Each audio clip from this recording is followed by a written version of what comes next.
بملعب مصطفى تشاكر، والثانية أيضا أمام نيجيريا بملعب شهيد حملاوي. نتمنى أن توضع في النسيان. انطلق عبيد من هناك طلبها بكيفية ممتازة. ما زال الخطر لصالح الشباب الذي لا يريد أن يتوقف عند هذا الحد. شباب قسنطينة لا يريد أن يتوقف عند هذا الحد. هذه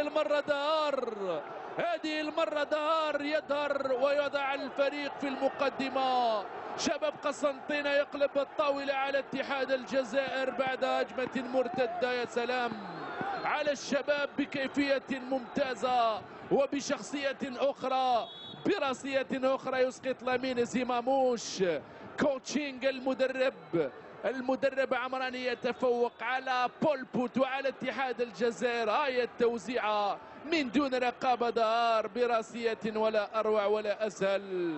يضع السنافر في المقدمة ويؤكد قوة السنافر هذا الموسم بدون أي مقابل هدف يا عبد النور.